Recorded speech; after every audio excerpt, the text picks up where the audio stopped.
na koyebisa na ikongomani ke bozali komondoka mabino moko na boyokaka mindule lokola ya mwana mboka DJ oyo alobi na bino boye alobi makambo matali politiko ngai nakipaka yango te alobi makambo etali dolare mata etali ngai te kasi likambo moko ngai nazali na yango mobele nalia na pota pulude na lala pe na ngonga ya zomi na sambo na telema na sukola mai mwangai na lata bilamba na chakiti libanda na zela mama apesanga 2000 francs po ngai nakende komela na ngai alobi tika tomela na biso ezali nzembo na komona bilenge bokobina makasi kasi bolimbisi bilenge bozali kati la esika ndeko wana alakeli bino mabe pamba te boali na bilei te azali kolakela bino mabe pe kopesa bino bolembu oyo bino banso bokoki bongo kozwa malako wana te po ete bango pe balanga nzembo merci papa bazali pe batei bakoteya bino kasi mwana mboka DJ wana soki nzambe apesi biso makasi ete apesi Bruno Bokonzi ya kokamba ekolo Congo to biso baoyo twali liboso na bino tokoboya bamalako ya ndenge wana parce que azali kokotisa bolembu ntango biso tokobenga bino po ete totelema na molimo ya botomboki bokotelema te pamba te bosi bomeseni na lolongo ya kozelaka mama. Et puis toujours téléména élection parce que Félix a taillé, a tournaillé, a été pour préparer fraude électorale il y a 2023. Donc Denis Kadima, calendrier au Pessibiso, ils ont calendrier au Eboé et qu'on répondre l'attente et à peu près comme on était. Parce que biso tout le que Denis Kadima, Azanaki, un ancien militaire à UDPS, représenté à UDPS na Afrique du Sud, il y a pour représenter UDPS à l'époque. Et puis, tous les analystes à Moutope, tous les balle. Ce qui est déjà pour moi, cas divers. Et comme déjà qu'on sait la victoire avant qu'elle bite à Piololo. Est-ce que le Kouana Bozo s'attend que non, match Wana Kosuka Olenga Malonga? Donc, calendrier, il y a M. Dedika Dima, et ça piège au Yogobaché Biso. Biso toali na pasi pe makambo mabe na Rwanda seki alima na babi balo ekeseni ya tani seki biso ete na Rwanda to koyo kala te pamba te Rwanda ako boma biso seki biso to boma pe balwande pe ba ko sala biso mabe kasi oya kitani lelo alobi ete elakisi to la kisabolingo ngai siko na zongi bobele na Biblia pamba te yango nde ezali nzela solo pe bomoy oya liko pesa ngai na bino na bango bakambi pole nzambe alobi boy moto oyo azali koboma na mopanga yepe bakoboma ye na mopanga alobi na biso lisusu boye soki loboko na yo ezali komema yo na nzela ya mabe kata yango akei mosika koloba ete bato mibale oyo bayokani te bakoki komotambola nzela moko te mpe na banzi biso banso toyebi ete bofuta mi ya Sodome na Gomorre ezalaki bolingo ya Nzambe. Cela veut dire Nzambe atalaki ete bato oyo nga napesi bango lolenge ya kobika kasi mabe na bango matongwami likolo na nga esengeli ete napesa bango bolingo bwa ngai ya botumbi bango na moto. Mais moi je vous dis ici, nous ne devons pas aimer les Rwandais parce que si vous partez na bamboka lokola Iran Olobi que non bon linga américain, bah oui mais pour lapider bino. Félix, c'est tout ce qui se passe aujourd'hui, c'est M. Tshisekedi. Quand il appelle Kagame, son frère, et aujourd'hui il nous dit, vous les Congolais, nous devons aimer les Rwandais. Nous allons aimer les Rwandais. Pourquoi et par quel motif? Au moment où les Rwandais sont là en train de violer, de piller nos richesses, en train de mutiler nos mamans, et M. Félix prend le courage de nous dire que nous devons aimer les Congolais. Moi je pense que nous devons être sérieux de nous-mêmes et nous devons arrêter avec cette aventure de mauvais goût.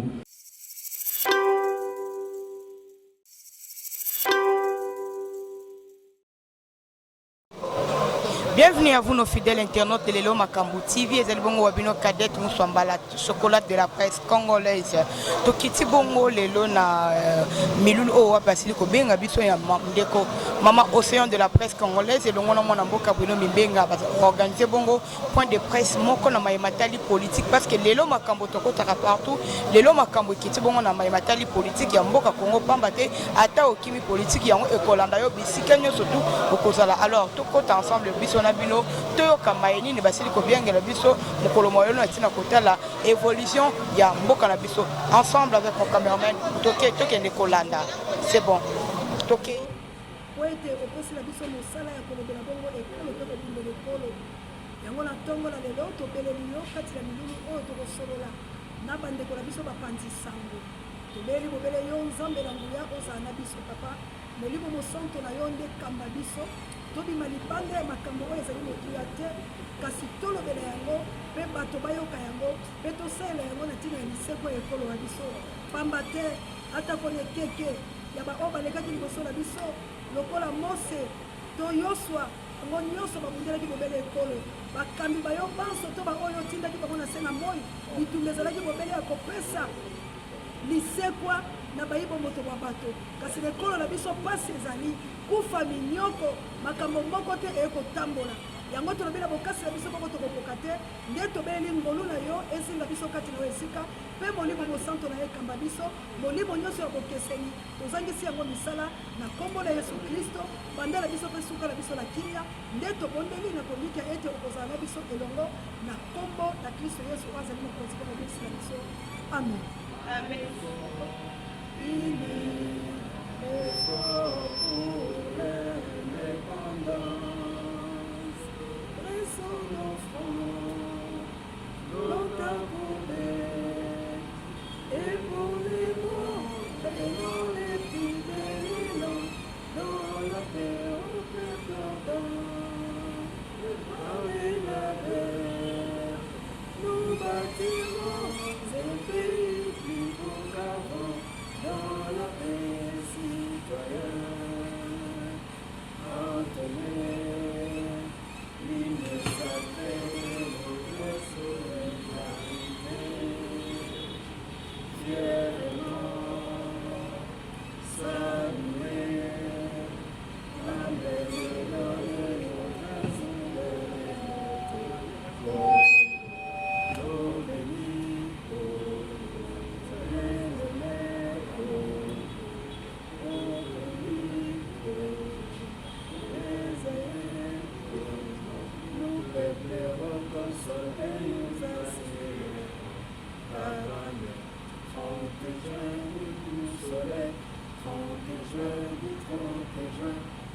sacré soit les témoins, sous sacré de l'immortel, c'est un Dieu liberté.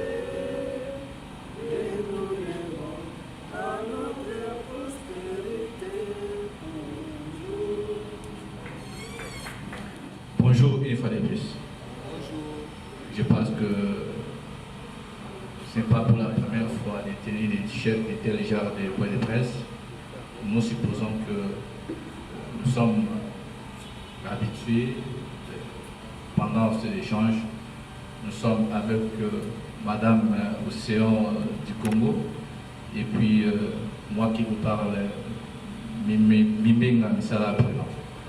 Donc nous disons une fois de plus merci pour cette confiance que vous nous accordez et puis le fait que vous avez laissé vos attributions, vos engagements. Vous avez répondu à notre invitation, nous vous disons merci. Et je crois que ces points de presse, nous sommes fondés et ça sera d'une manière interactive.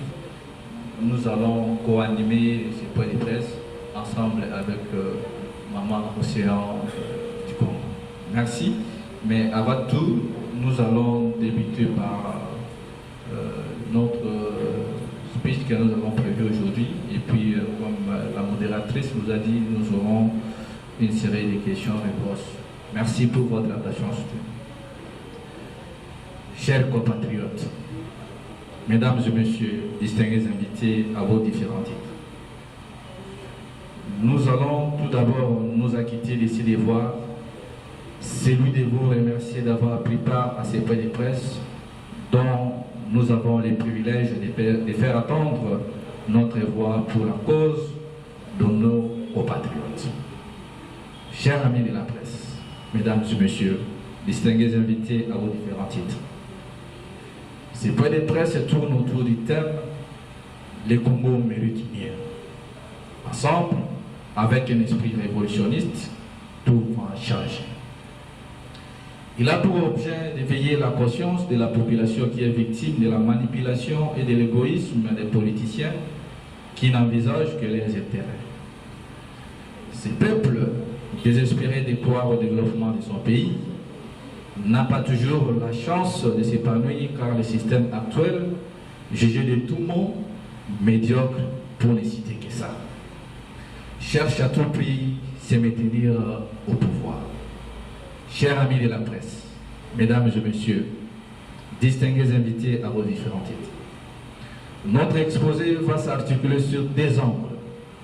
Primo, nous ferons une évaluation de la situation politique avec le régime actuel.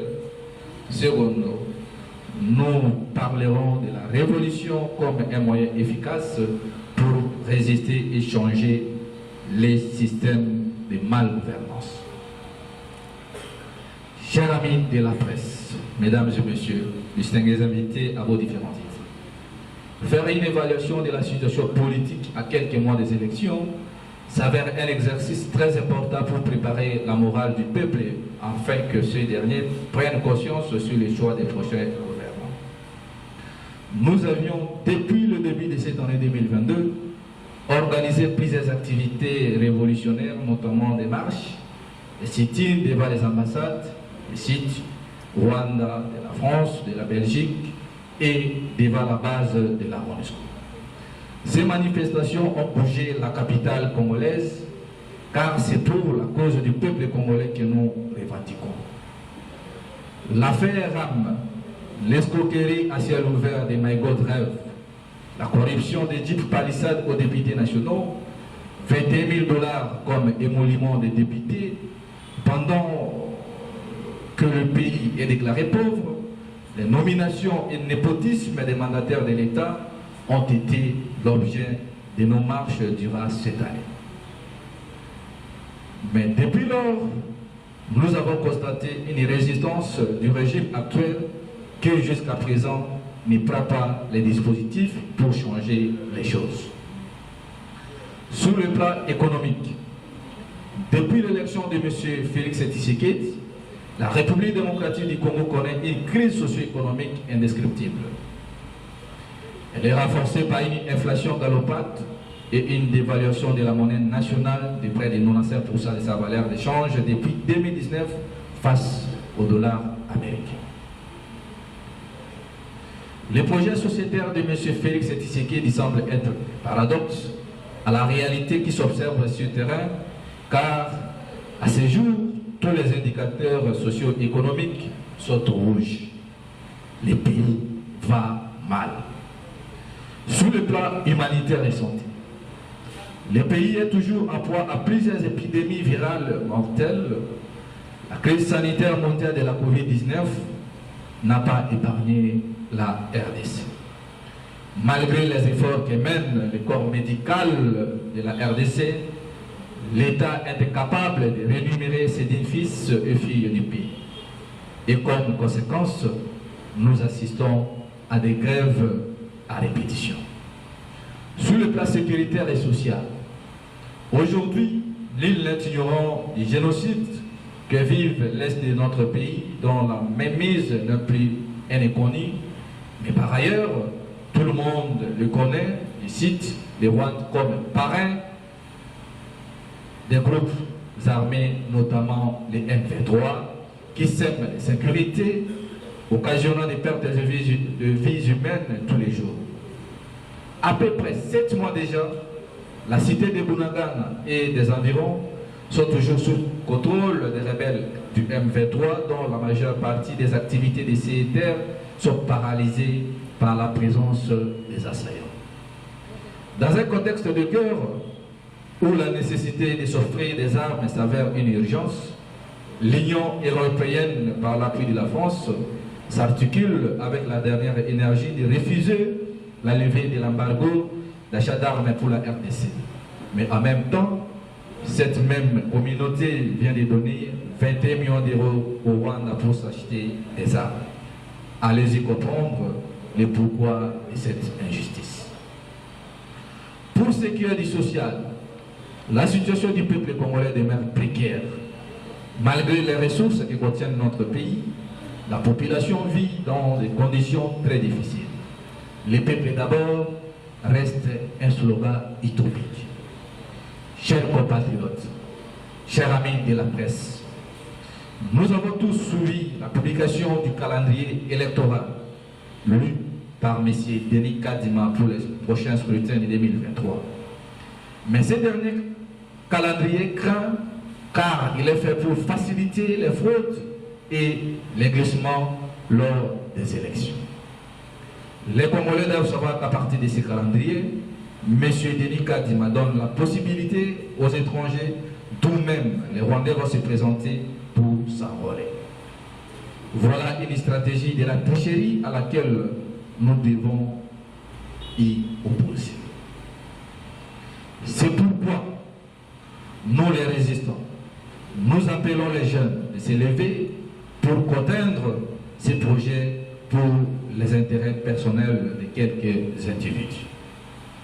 Chers compatriotes, chers amis de la presse, comme nous avons l'habitude de le dire, la RDC est un pays richement béni par Dieu. Mais le diable, par les biais de ses serviteurs qui nous gouvernent, remplis de cupidité, prive au peuple congolais ses richesses. Pour y arriver, nous devons nous lever afin de mettre fin à ce système. Si nous voulons des élections libres, transparentes et apaisées, nous devons appliquer les consensus. Au cas contraire, l'article 64 de la Constitution doit être mis à l'application. Si nous voulons la paix durable dans l'Est de notre pays, nous devons changer les animateurs actuels et leur système dont la solution serait de barrer la route à la communauté internationale. Nous voyons l'Union européenne. Bonjour, bonjour. Bon, j'ai un peu de problème dans ma voix. Mais moi, je ne suis pas colonisée par le blanc. Je ne vais pas parler à la langue française. Parce que c'est la langue coloniale. C'est cette langue qui nous colonise spirituellement, physiquement et charnellement pour aller loin financièrement. Quand nous prions, je ne veux pas les démons sortent loin de moi, mais dans ton esprit, tu as ces démons qui est la langue française. Parce que j'ai suivi M.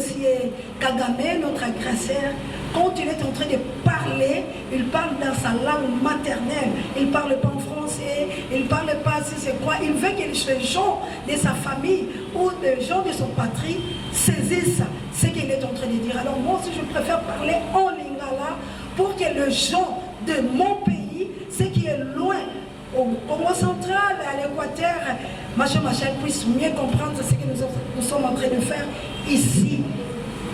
Merci beaucoup. Donc je dois parler à ma langue, c'est que Honorable Bruno vient de parler en français. Mais je dois être en bref, comme on dit. Mbote la biso, bande ko la biso bapanzi sango, bande ko basi pe mibali, pe babundeli yonso ya ekolo wa biso Congo. To sangani kati na wesika to benga kipilo bapanzi sango, na tina ya koyebisa bino mayemanso oyo bino boyebi oyo ezoleka na République démocratique du Congo. Kasi tokoki koleka bongo te na kopesa bino matondo pamba te botiki manso oyo ezali motuya kasi boye pene na biso mpona koyoka biso ebongi mpenza na biso topesa bino lisusu botondi nde nalobi lisusu matondo ezongela bino mpenza.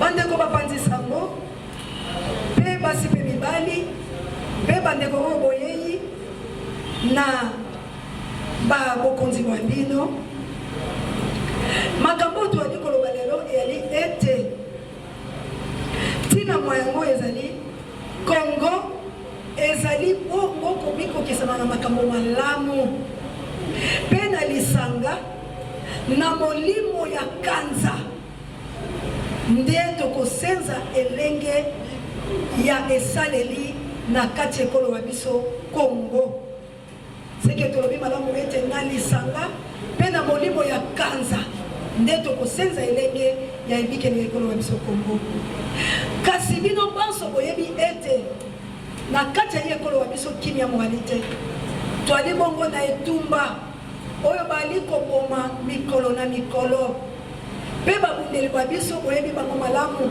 pe molongo mobimba bayebi bango ezali ete Luanda oyo ekambami bongo na Kagame oyo bapesi ekombo mokonzi ya Afilika po ete bango balingi kokonza bafilika ye Kagame ayebani ete ye ndali mobundeli wa biso pe ye azali bongo kopesa maboko na M23 oyo eyali koboma baikongomani kasi bino banso oyebi ete mibu tope mikolo miike oyo ekolo wa biso tope ndambo wa palati wa biso Bunagana esimba mibongo na maboko ya ba M23 minyembo oyebi yango ekenda kutu lisolo yango ebeta makalisusu te pe bamboka babiso misusu ya mike mike oyo lelo na banzi ete Goma wa biso bwali koyoka ete bakonzi bayiki ya bikolo ya Afilika oyo ezingami na biso eyali bongo komopesaka biso mayele mabe mpona koloba ete tozangi l'armée tozangi la police yango ntina bango bakiti na ye ekolo ya biso ya pasi koleka bandeko bangai bayiba oyo bazalaka lokola baninga babiso oyo bango bazwaka mbako likolo ya bakambi bwa biso bapesaka bango malako mpo bango bayaka komonyoko biso bango bapimela biso bosombi bibundeli po ete tobunda na baye oyo bali bongo koboma bakongomani kasi ya kamwa tomoni bobele bango bato wana mendele ya Fransa bango bapesi misolo miike na Rwanda oyo ali koboma biso po ete bango basomba lisu bibundeli ya koboma bakongomani ndeko auti koloba awa bino moko bososola elingi kolakisa nini yo pimeli bato oyo bakonyoko bango okateli bango mondelo eto bakoki kosomba mandoki te me bato oyo bali na mandoki mpe lisungi bobakiseli bango misolo po ete baboma lisusu banyama oyo bali bakongomani na yango bandeko babiso esengeli na biso baso bakongomani toteleme mpona kosilisa makambo oyo pamba te ezali na motuya ete yo peuple congolais omizwa na mbako ya kotelema po ete omilongola na kati ya pasi oyo pamba te moto akoki kolongola oyo na kati na pasi te soki yo moko omilongwe te yango wana mwana mboka auti lisusu kotanga to kotalisa na biso ete tosalaki bitamboli biike tobelelaki na bandeko na banzi ete longola bino bapanzisango oyo wali kati na esika bozangaka te na lisungi na bino kosunga biso boyebi malamu ete na mvula oyo tozali totamboli ya solo tokendaki na baambasade ndenge ndeko auti kolobela bino ya Rwanda ya France tozalaki bongo na MONUSCO na banzi boyebi milulu wana ebomi bato bayike bazwi bokono biyike pe misusu tikino lelo bali bainapte pe bandeko mosusu bali bongo na boloko oyo tokoki kotanga pe bakongo kati na esika lokola baniki mulompwe bali bongo na makala lokola bandeko na biso bayike kala la kufa bayike bakufa na masina donc tobebisi bato bayike bahosimu kende bakenda tolina bakapangala bato biyike oyo soki totangi bango na banzi tokolala awa kaka mpona etumba oyo biso bongo tovandi mpe liboso na bino prenons bibengali victime ya maboloko ngai moko na banzi kobima libanda ya kapasi balacrimogène kobeta kobebisa biso banzoto kaka po ete tobundela kongo bwa biso kasi na ntango wana tobanzaki ete bakambi bayi ekolo bakozwa ta mbako ya kosala eloko moko me tomoni ete bakomikala matoi mangongi mpe motema mabe ya koboya koyoka oyo biso toali koloba kasi ntina na bango ezali bobele konyoko biso po ete bango bafanda na bokonzi na bango peuple congolais congolais ayebi ki boyibi oyo uti kosala na biso ya rame bino nyonso boyebi yango ete bayibi biso pole kasi tolobi me bayoki te soki topusani na lombango po ete toali kokima nsima na konga bino banso boyebi ete tosali maponami masato maponami wana mapesi biso litomba te oyo biso peuple tolukaki tozwi yango te tozali bobele kozwa bokonzi ya kanza ya baoyo bayime ndenge bali kopesa biso bali konyoko biso kozongisa biso ntango nyonso na bowumbu kasi lelo bino moko bauti koyoka mwana mboka Denis Kadima auti kopesa bino na pole calendrier électoral alobi ete maponami makozala kasi na maponami wana biso totali tolobi te pamba te biso banso toyebi ete misolo mizali te mboka oyo ezali kati letumba bakokende maponami lolenge kani po ete bunagana ekovote te na este bitumba yali na Congo central bauti komona lolenge kani baegorge bato basali bango mabe awa na Kinshasa boyebi insécurité boni bakoboma bato kasi tokokende maponami ndenge nini nde na liso wa biso tolobi te maponami oyo mabombami na eloko moko pamba te bino moko boyoki mwana mboka bendikaki balobaki atako bato bazali na bayibi bengelu biyo bizali makasi koleka ya baninga bakoki mpe kosala makambo wana na bayi telefone babango na ndenge oyo tosalaka mpe makambo etali misolo kasi ndeko yali bongo lokuta yali bongo esika oyo balingi ete bato mabe bakoto po ete bango bazwa lolenge ya kosala mabe lolenge bamesana na bamaponami oyo masato mauti koleka yango biso toali koyebisa na bakongomani ete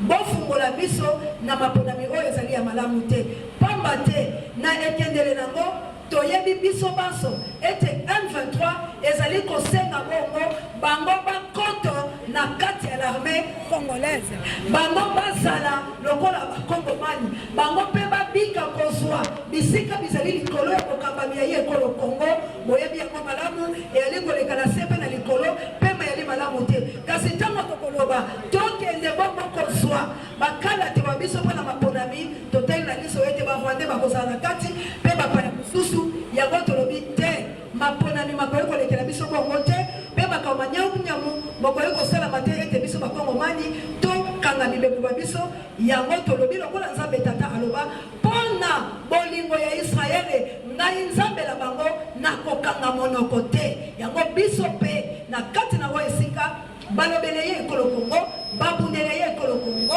mwana mboka Bruno Bibenga nanga Océan de la Presse tolobi mpona bolingo ya République démocratique du Congo la biso tokoki mpe kokanga bibebo te sans pour autant toyebisela bino bapanzisango maye oyo maakoleka mpe posala biso mpona bakongomani mpe bilenge oyo ya lelo mpo bakosaka biso balobi ete bozalisami mwa bino ezali ya lobi biso tolobi te ezali ya lobi te ezali ya lelo yango tokoloba ete lelo moye na ntango tokoloba na bino biso banso tozwi elikya mpe ekateli ya kotelema mpona kobundela ekolo wa biso pamba te mobeko likonzi ya mboka epesi biso baartikle yango babale oyo ezalaka ya motuya mpe esepelisaka ngai ezali bongo na tuku sambola misato mpe na tuku sambola minei oyo elobi na biso ete totelema komobatela ndelo wa biso tuku sambola motoba na misato tuku motoba na minei. Merci beaucoup.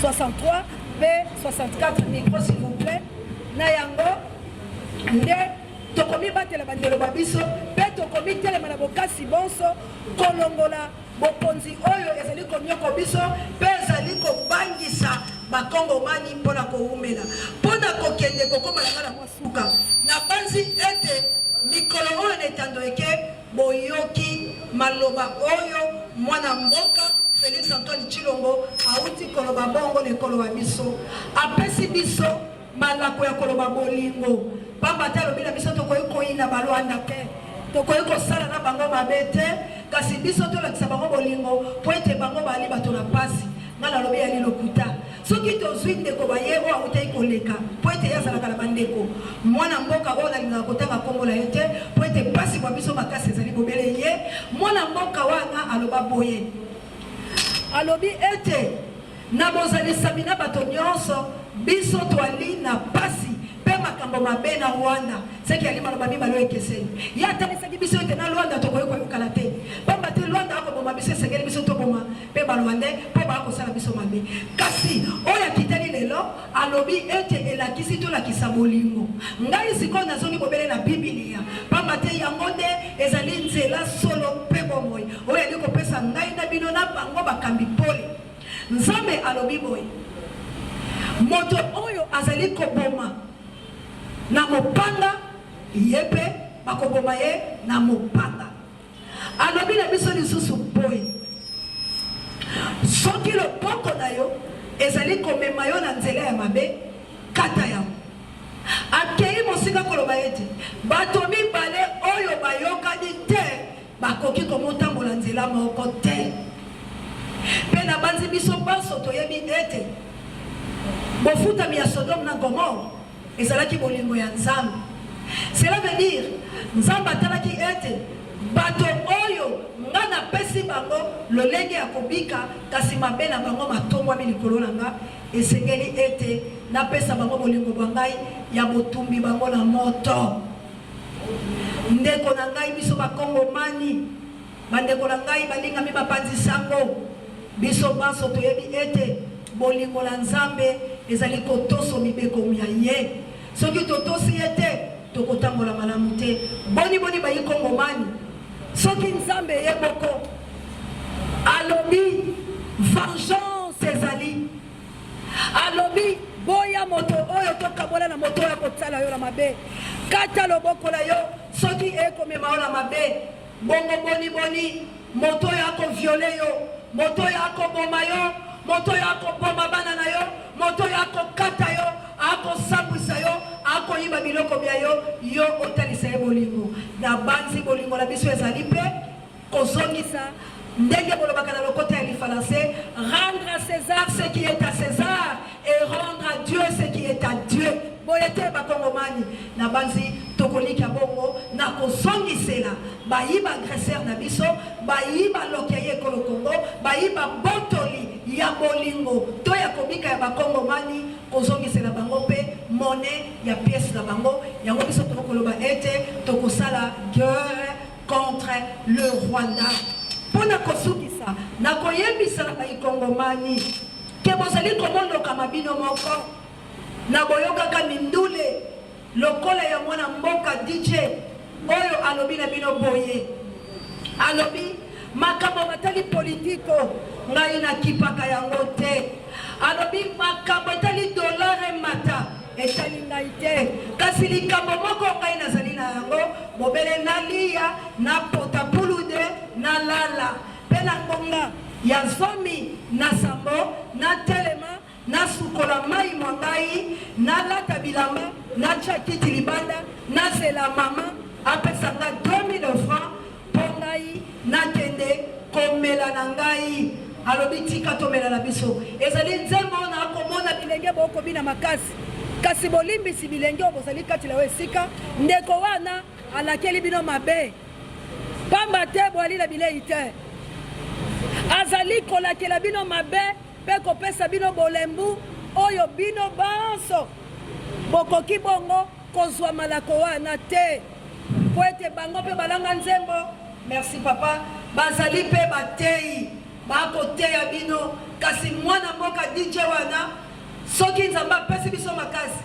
ete apesi Bruno Bokonzi ya kokamba ekolo Kongo to biso baoyo twali liboso na bino tokoboya bamalako ya ndenge wana parce azali kokotisa bolembu ntango biso tokobenga bino po ete totelema na molimo ya botomboki bokotelema te pamba te bosi bomeseni na lolongo ya kozelaka mama yo ozali na 40 ans likambo na muse aloba yango oali na 50 ans yo potaka bobele poudre olalaka olobaka makambo etali yo te me na banzila ntango ya muse Laurent Désiré Kabila maloba wana ezali te epai ya bakati bazuzi to mpe bayebaka mibeko me bango balobaki likambo moko soki oboyi kolanda politiki ekozwa mbako likolo ya bomoi na yo oyo ewiti koloba ete okoki kolala mpongi te kolanda loyembo wana te ekopesa yo te yoyoka biso lolenge tolobi lelo kobanda lelo biso na bino tokozwa mbako ya kotelema libanda mpona kotelemela bokonzi obokonyoko biso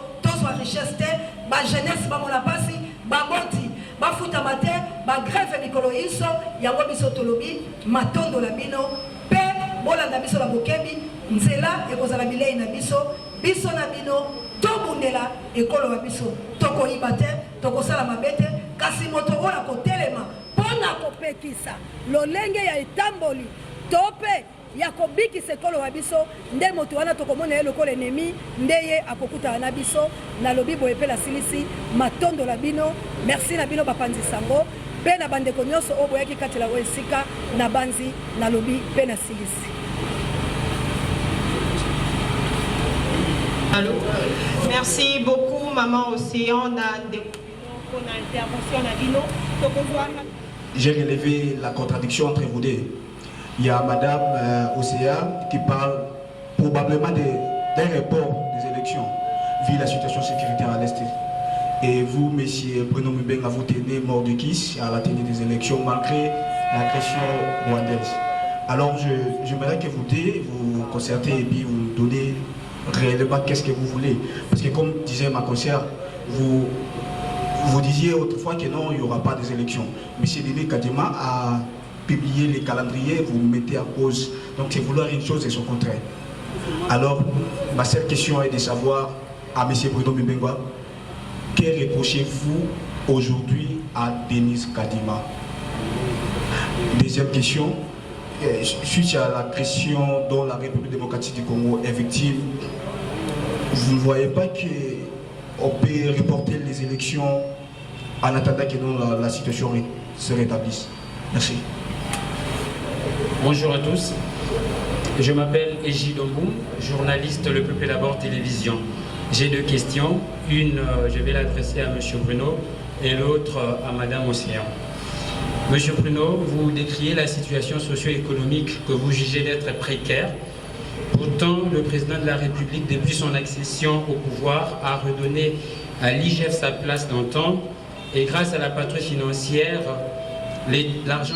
Pour ces dérangements, vous savez que nous sommes dans la résistance.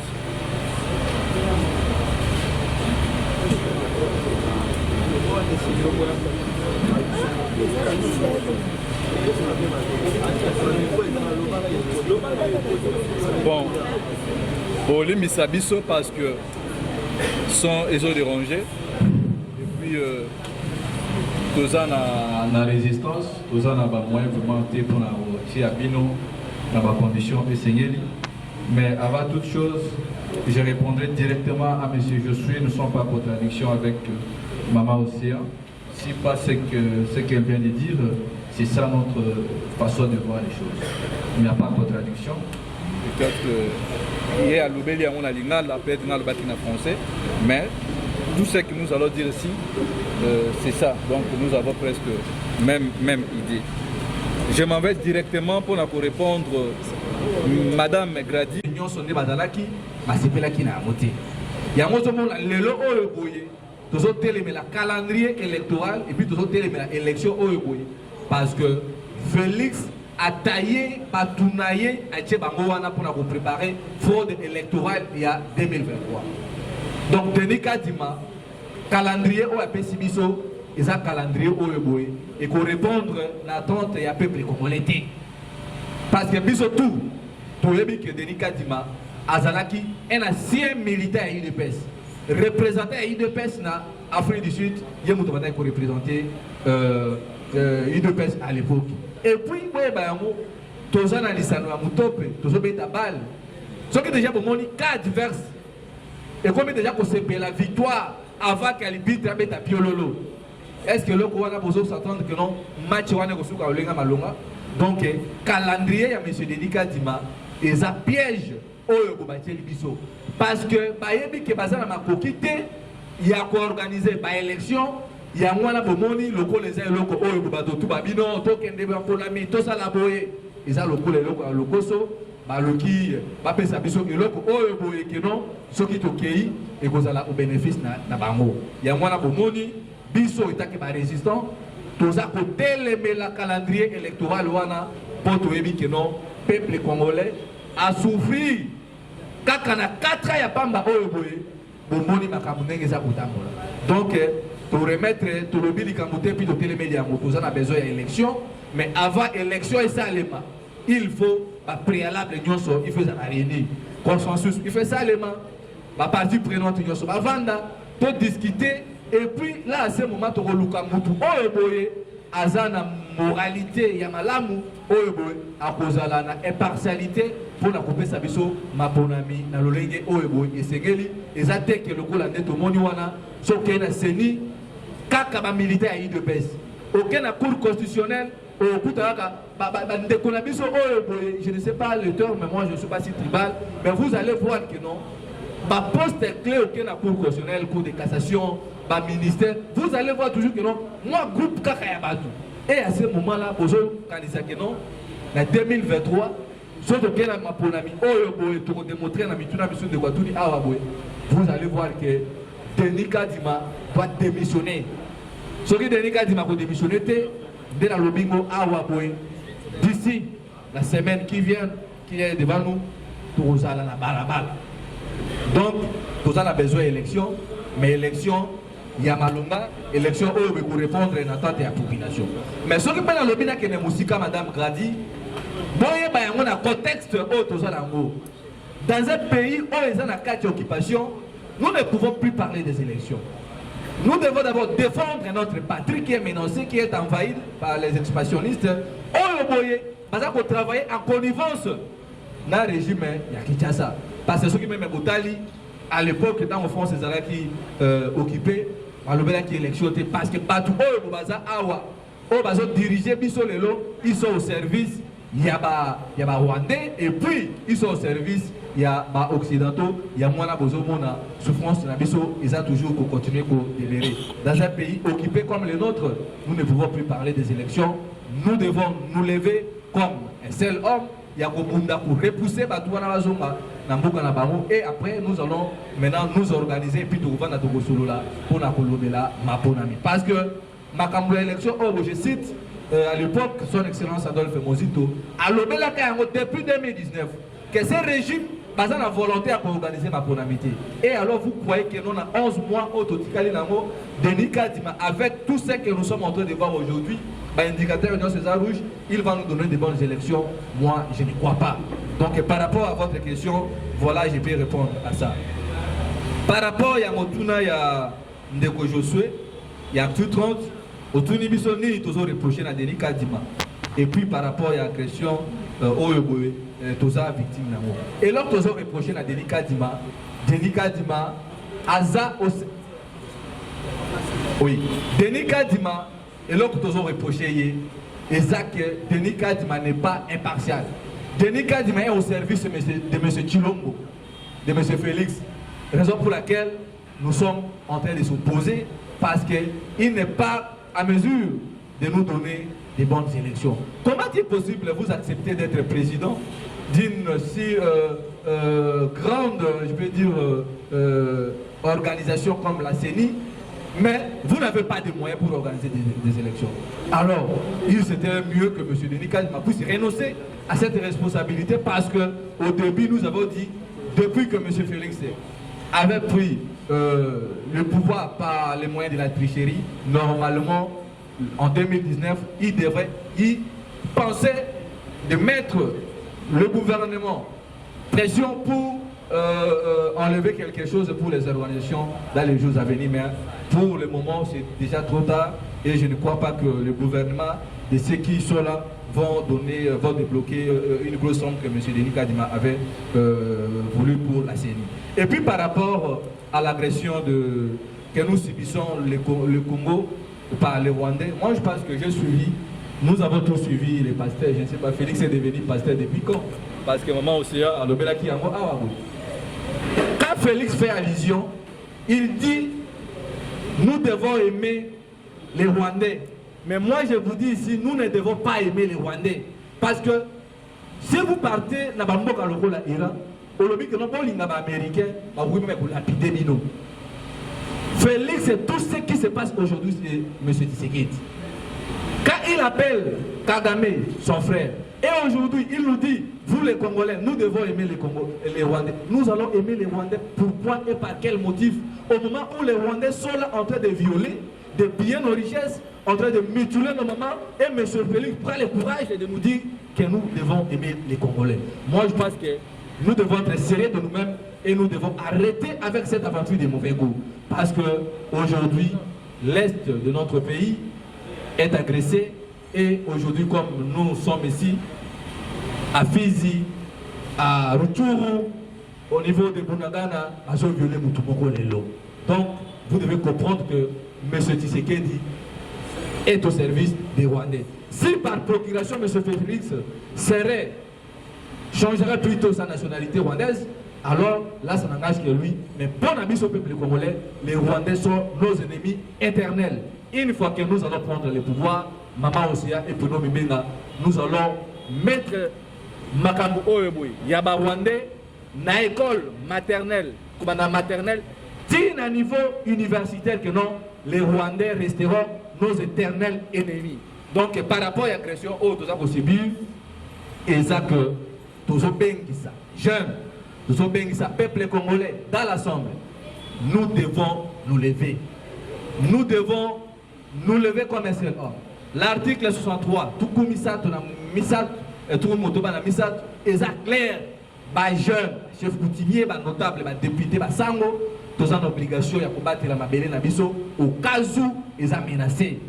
Par contre, ceux qui sont allés à côté, ils ont acte, il y a trahison, au yoboye, ndenge tous ont lo, Tshisekedi, na ba colite na ya union sacrée, ndenge bazumboka, ba pesi yango epai ya ba Rwandais. Na mutuna ya ndeko Égypte pour la paix sa maman Océan à répondre par rapport à makambo oyo bino mutuni awa par rapport à la situation sociale.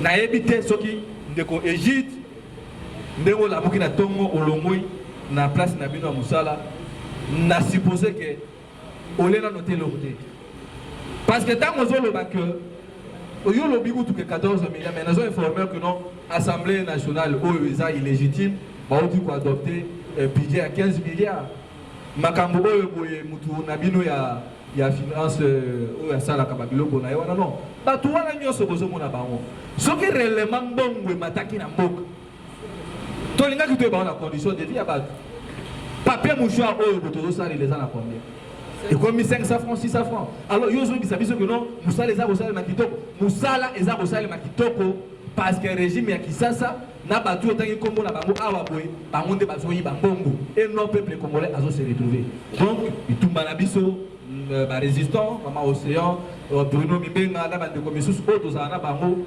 tozobunda pour que mutu nyonso azwa maya peto azwa transport avec facilité azwa mbongo ya malonga pour la routine bana na université balakisi bafutama donc budget oyo lobeli awa boye que non mbongo mati nini makambo bozo kana dégérade koso bayebaka condition ceux qui mbongo eza na mboka na niveau ezo circuler ba fonctionner ba futi bango toza na fin du mois l'autre toza les 4 les 5 na ba société monsieur ceux qui ba futa ba touté alors vous allez nous dire que monsieur Tshisekedi travaille.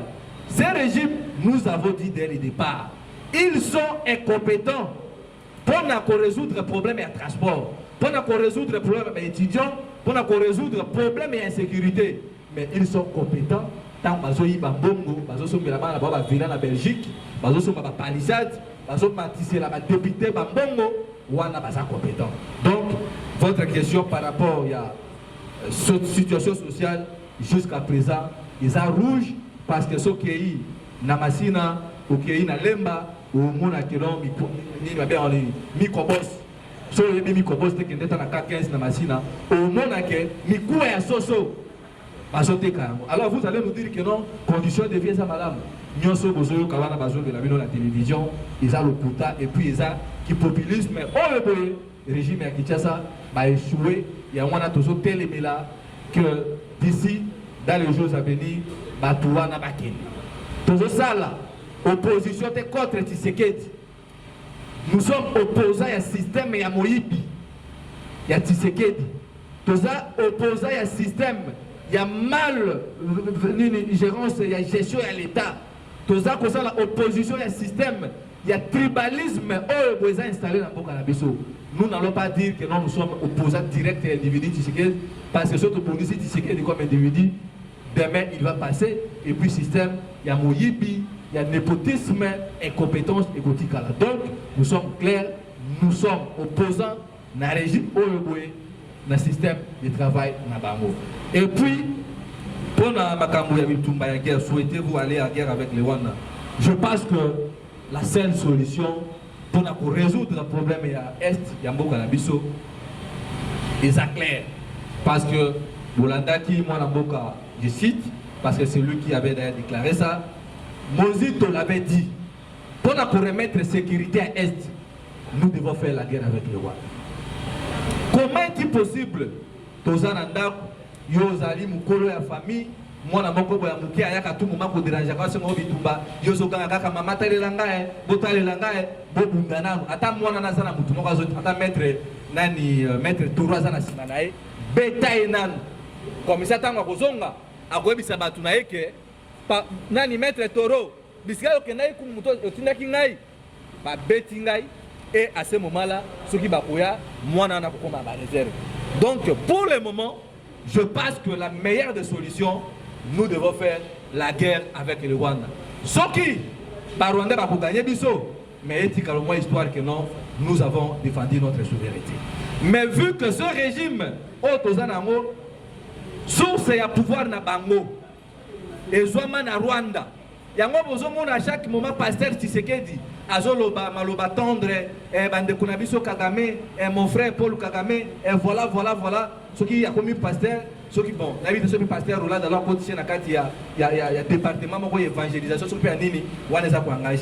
c'est la fuite des responsabilités parce qu'ils savent que non, leur pouvoir est fragile et ils ne sont pas à mesure de nous sécuriser. Donc, bref, nous sommes d'accord de faire la guerre avec les Rwandais. Je passe le micro à Maman Océa avant que je puisse répondre à d'autres questions. Merci. Tokoma na sud, tokoma na est et ouest, botala ndenge bakoboma. Bomoni bino moko bapanzi sango.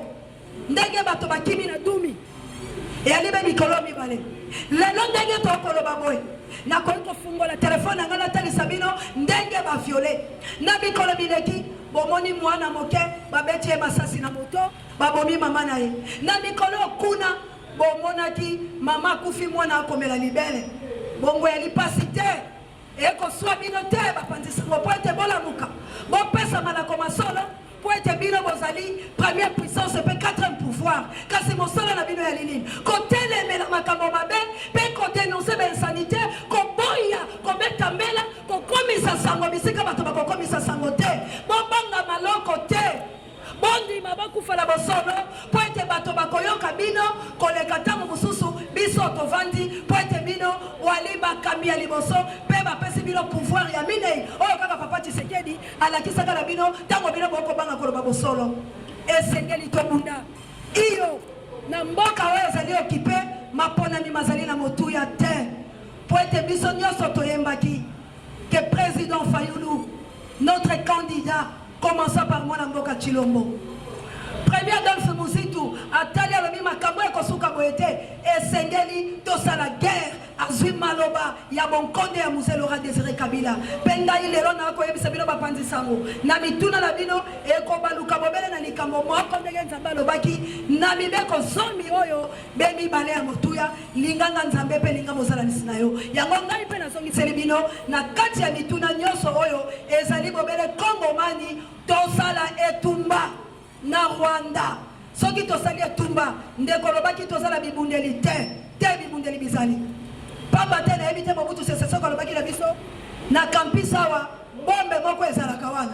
Na ebite soki balongola yango. Ça veut dire bibundeli ezali. Soki tokoti la kingakati epai ya Kabila tokokuta bibundeli biyali po etelema. Soki tokei bisika Félix ali tokokuta bibundeli biyali. Soki tokei bigongolo eleka kesali bibundeli. Pe bundeli ya makasi ezali yo na ngai. Pe na kofungola bino lisuli kamo bapanzi sango. Po ete bolobela yango pe bosala investigation. Tozali bongo na l'armée monene na Angola oyo babengi yango l'armée Tigre. Na banzi la tango Mzee Laurent Désiré Kabila ezaki na bato yo moko oyo yaki pe ko accompagner les tumba ezalaki bongo bato yo Tigre. Lelo armée Tigre wana ezali na kopesa ka bino mikanda po botanga basi bakotisa ba dossier na bango epai ya Mboso epai ya Bahati epai ya président de la République pour na conseil bango bakende kosilisa etumba oyo mpo bango baeda Angola baeda Portugal babunda bitumba esili bavanda wana lokola na refuge mais tikino lelo bino bapanzisa yango botunaka kutona wana mpona nini armée wana ekoya kobunda etumba te. Cela veut dire bapoliticien bayebi etumba oyo yango biso tolobi peuple congolais telema to se prendre en charge matoni.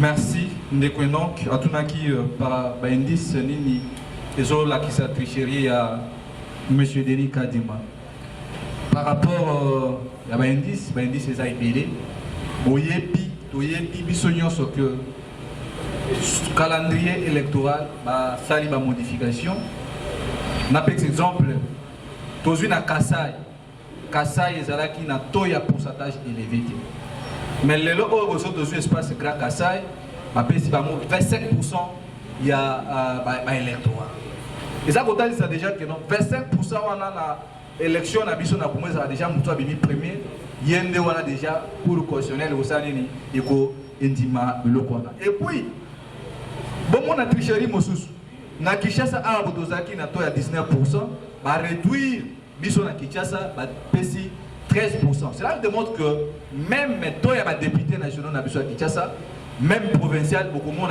na Kinshasa ekozala réduit soki tokei na province orientale bozomona no ba réduit partout bakei na kwango bisika oyo mutu ya assemblée nationale oyo boy kalobaka non ces théâtre par quelle base province ya kwango ba ko pesa bango taux élevé ya ba électorat que province ya Kinshasa bozomona déjà nyonso wana eza kotalisa que tricherie eza déjà en cours et puis l'Équateur bomoni kuna ba matisi ba nombre ba pourcentage pour na nini asia rebelle o boyebi na batu biso bazawa ba yibi mbongo na régime passé bazawa noko bazarolé ba réfugiés par exemple là zo lokola na est mutu oyo boye na bunagana akimi bitumba akeko se réfugié par exemple na Bumba na Équateur a s'enrôler na Équateur na Bumba mais mukolo élection balobi azonga bisika bitumba ezobunda et puis dans nombre au bas les réfugiés là estimé à peu près à 5 millions de personnes. Comment est-ce que Moutou a salé enrôlement na Bumba même pour la pauvreté a son na Bunagana bisika massa ces là. Donc nous sommes besoin mona que 5 millions de voix les a réserve oyo boye ba bombeli Tshisekedi ba boza ba voix na ba kobaxelai.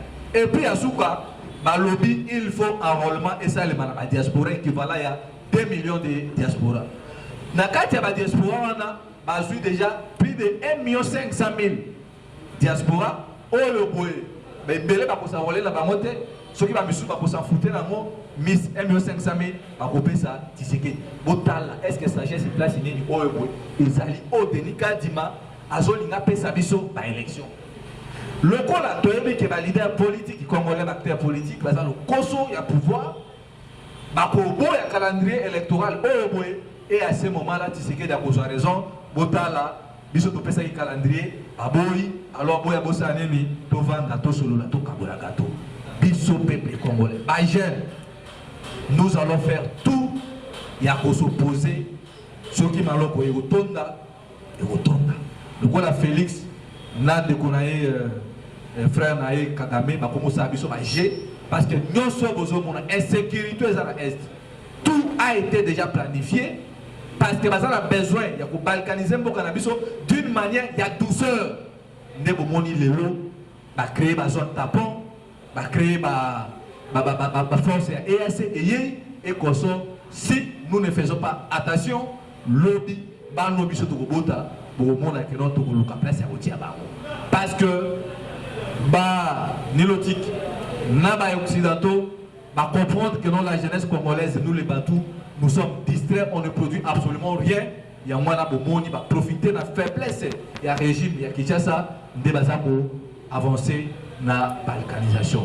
Nous devons être très prudents et la peur doit quitter nos esprits. Sinon, Félix, après pouvoir négocier, on aura un très problème sérieux si nous ne faisons pas attention. Ce qui doit limiter pour la vous avez l'obligation, nous avons l'obligation d'ici la semaine prochaine. Et on verra la suite.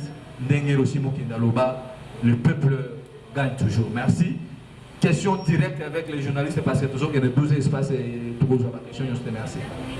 On va maintenant prendre la deuxième série. On va commencer par la consoeur parce que... Merci beaucoup. J'ai des petites questions que je peux... Pardon? Bon, nous devons libérer l'espace. Monsieur Ndenzamou TV, vous avez dit s'il n'y aura pas des élections, quelle serait la suite après 2023? Après 2023, le Congo restera et la vie va continuer. Après, d'ici le mois d'octobre, le mandat de M. Félix prendra fin à minuit pile. Et le pouvoir deviendra à la portée de tout le monde. Même les poussières, même vous les journalistes, même les militaires, tout Congolais courageux peut prendre le pouvoir parce que ces gens nous ont montré leurs limites.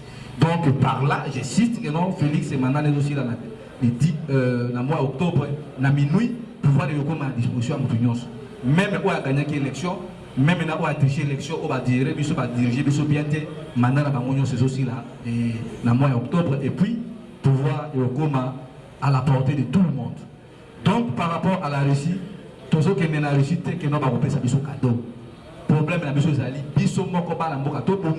et à ce moment-là, nous allons voir les partenaires privilégiés et puis pour coopérer dans Bango. Et ça fait que tout ce qui n'est pas dans Bango, il y a la place dans non, je suis très clair.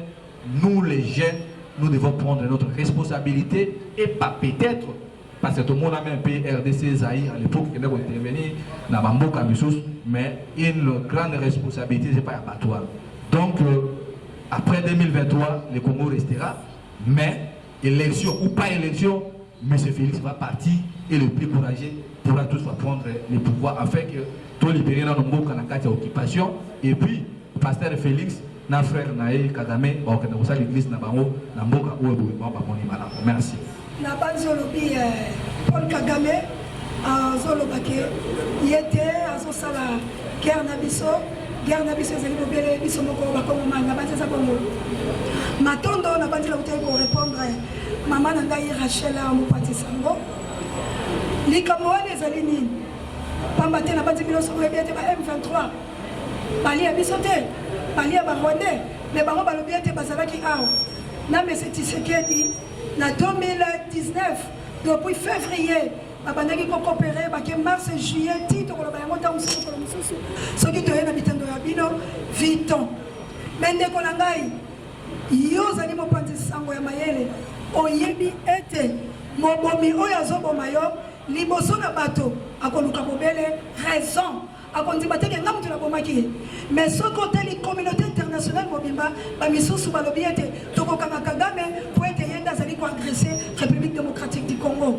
omoni ete pona kolakisa kezali ye soki mwana mboka Félix alobi likamoko ya somisela lolenge mususu na sommet aboyi koya atili moto elingi kolakisa kanza te ya alobi ete soki bino botiki bitumba te ngai nakoya na makasi kobundisa pona komibatela akobunda wapi na Congo netele mabele na ye elakisi ete amoni ete na biso peuple congolais toali bongo makasi te yango moni ete ko président ya Burundi afingi Tshisekedi sayeba yango moni pe Kagame na mikolo oyo afingi Tshisekedi sayeba Tshisekedi akimi na sima ya Biblia alobi to lakisa bongo bolingo te nzambe alobi bongo te nzambe na nzela ya Yesu Kristo aloba bokende koyebisa renard wana abenga Herode renard ezaki nsili tete bonga finga ke poani ye mwana nzambe atonda bolingo alingaki atalisa eke yoza renard okokoka nanga te aigle yango biso pe bakongo mani tokobeta mbela tolobi ete renard ya Kagame wana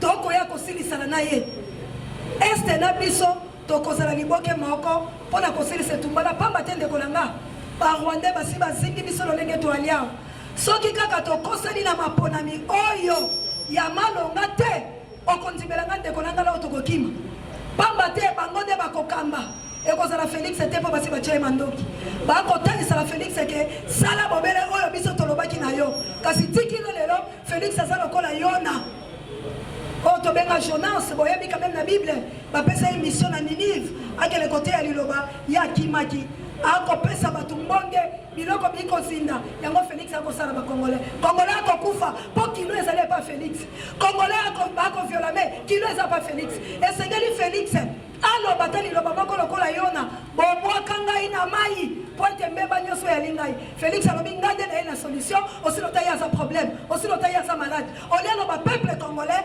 ebandi ngai na maponami pamba te nalobaki ete moto abongi ezali bongo fayulu kasi ntango na senzi na Vital Kamerhe tala liwa place ekomi bobwaka ngai na mai ngai nakele kosilisa likambo ase momala bakongomani bakobunda lokola ya koboya ngai na oto sosoli nini esengeli tosala tokele kobunda tuma po tozwa kimia mato à la presse ndenge pour répondre na invitation ya bandeko na biso Bruno Mimbenga na maman Océan de la presse congolaise et ils sont là à votre disposition pour les interviews. Merci à tous et bonne journée.